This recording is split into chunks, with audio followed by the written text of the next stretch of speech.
आज अहमदपुर शिरके में बढ़ती हुई चोरी की वारदातों का सिलसिला जो है वो थम नहीं सका है। इसमें एक संगीन सूरत हाल हमारे सामने आई है, जिसमें स्नैचिंग के तमाम मामला जो हैं वो किस तरह से हो रहे हैं, कौन लोग कर रहे हैं जो बगैर निकाब के भी स्नैचिंग के जो है वो करते ही चले जा रहे हैं। बाइक जो है इस वक्त देखा जाए तो हमारे अहमदपुर शिरके में 4 दिन में तकरीबन 5 से 6 वारदातें बाइक की हो चुकी हैं और इसके साथ साथ डेरा नवाब साहब की हदूद में भी कुछ वाक़यात रूनुमा हो चुके हैं।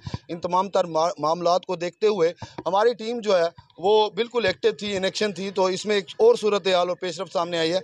अभी तला नौजवान को तशद्दुद का निशाना बनाया गया। जब हमने उनसे मालूमात की तो उसमें भी कुछ मामलात जो है वो हमारे सामने आए। मामलात के लिए जानने के लिए तमाम तफसीलात इनसे जानते हैं। तला से, तला क्या मामला है? झगड़ा हुआ है आपका रेडी वालों से हुआ है, रेडी बानों से हुआ है, क्यों हुआ है? वो कहते जी फ्रूट लेने आए थे, उसमें तल्ख कलामी हुई है, कोई ऐसी बात है? नहीं, ऐसी कोई भी बात नहीं है। तो क्या बात है? आज से 1.5 महीने पहले मेरी सिस्टर जा रही थी स्कूल, उस लड़का आया, उसने पर्स खींचने की कोशिश किया, वहाँ पे उन्होंने चिल्लाया तो बंदे आए, वो वहाँ से चला गया, भाग गया। मैंने उसकी शक्ल पहचान लिया। आज 1.5 महीने बाद परसों वो मुझे मिला, अब्बासिया चौक पे ठहरा था। मैंने रेडी लगाई ठहरा था, मैंने उसे देखा वहाँ पे।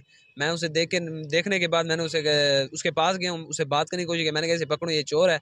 उसके साथ पता नहीं कौन बंदे थे, कितने थे, 15-20 बंदे थे, आए हैं, सब ने मुझे मिल के मारा है। अच्छा ये बताएं, जब आपने उसे पकड़ लिया, उससे कोई बात हुई होगी, आपने उसे कहा होगा कि आपने मेरी सिस्टर का बैग छीनने की कोशिश किया, मैंने आपको पहचान लिया, ऐसी कुछ बात हुई है? मैंने बोला था, उसने कहा नहीं, मैं नहीं हूँ, मैं बच्चों का बाप हूँ। इस तरह ड्रामे करने लग गया था और उसके बाद वो वहाँ से जो है ना, थोड़ी देर बाद उन्होंने मुझे मारा, वो निकल गया। फिर बाद में जब मेरे वालिद साहब आए हैं, उन्होंने वहाँ पे, उनको कहते हैं मेरे भाई को भी, वहाँ भाई आए हैं, भाई ने थोड़ी बात की, भाई को भी मेरे मारा है, बड़े भाई को, और वालिद साहब को ये लोग आपको जानते हैं या आप उनको जानते हैं? कभी मुलाकात हुई है? कभी भी मुलाकात नहीं। एक दफ़ा हुई है जो पर्स छीनते वक्त?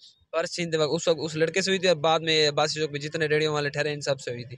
इन्हें आज मैं कॉलेज से आ रहा था तो आज भी इन्होंने मुझे रोक के वहाँ पे इतना मारा है जिसकी कोई हद नहीं। क्यों मारा? उसकी वजह क्या हुआ? आप वहाँ से गुजर रहे थे, क्यों मारा आपको? मैं परसों वाली बात पे शायद मारा, वहीं पे जब गए थे हम, वहीं बात हुई थी, लड़ाई हुई थी, उसके बाद इसी बात पे ही मारा होगा। अच्छा ये बताएं कि आपके बच्चे को तशद्दुद का निशाना बनाया गया है। इनका यही कहना है कि जो स्नैचिंग का मामला था, पर्स छीनने का मामला था, तो उस रेडीबान को हमने पहचान लिया है, उस लड़के को पहचाना है, हमने निशानदेही की है, तो इस वजह से जो है झगड़ा हुआ है। इस वजह से झगड़ा हुआ है। मेरे बच्चे ने पहचाना है, वो कोई पता नहीं उनका गैंग है या क्या है। इस बार मेरे छोटे बच्चों को भी मारा। मेरा बच्चा जब बड़ा गया इसने पूछा भी क्यों मारा है, मेरे बच्चे बड़े को भी मारा है।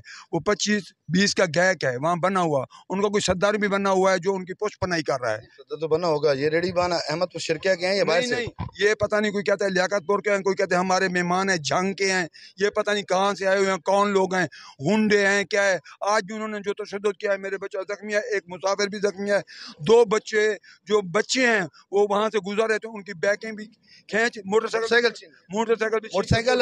एक बच्चा और भी है हमारे साथ, उनका मोटरसाइकिल छीन लिया गया। भाई क्या करते हैं काम? मैं अभी बाबला में हूँ।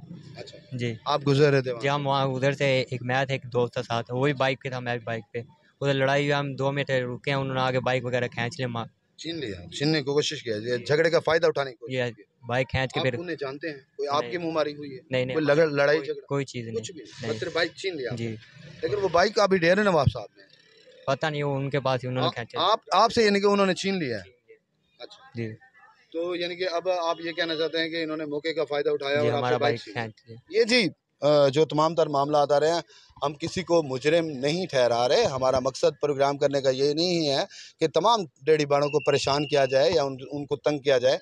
हमारा सिर्फ मकसद ये है कि जुर्म को कंट्रोल किया जाए। और जुर्म कंट्रोल कैसे होगा ये अफसरान बाखूबी जानते हैं। डीएसपी फ़ारूक जुबैर साहब से गुजारिश है कि जितने भी रेडी बान आते हैं या इस तरह के कोई भी लोग हमारे शहर में इंटर होते हैं तो उनकी कम से कम शनाख्त होनी चाहिए कि वो लोग कहाँ से आए हैं। क्योंकि जितने भी हमने मामला CCTV फुटेज में हमने देखे हैं, जितने भी बाइक उठाई हुई हैं, उनमें से एक को निकाब है तो दूसरे को निकाब नहीं लगा हुआ। यकीनी तौर पर वो यहाँ के रिहायशी नहीं होंगे, इसलिए उन्होंने निकाब का इस्तेमाल नहीं किया मोटरसाइकिल छीनते वक्त। तो 5 से 6 वारदात संगीन हो चुके हैं, जिसमें हमारे 1-2 लोग भी ज़ख्मी हुए हैं। फायर का बाकायदा इस्तेमाल किया गया, पाँव में फायर भी मारा गया। गुज़िश्ता रात भी ऐसा ही कुछ मामला सामने आया है। तो इन तमाम सूरत हाल को मद्देनज़र रखते हुए ये पनाहगीर जो बने हुए हैं यहाँ पे, इस वक्त इनसे जो है कम से कम जो है इंस्पेक्शन कराई जाए, इनकी कम से कम शनाख्त करवाई जाए, ताकि हमें पता लग सके कि जो लोग रोज़ी रोटी कर रहे हैं वो आए कहाँ से हैं। जब तक इनको जो है शनाख्त नहीं होगी, जुर्म जो है कंट्रोल नहीं होगा। लिहाजा हमारी आला हुकाम से भी गुजारिश है कि इन तमाम मामलात को, संगीन सूरत हाल जो हमारे सामने आ रही है, इन तमाम को जो है कंट्रोल किया जाए। जी।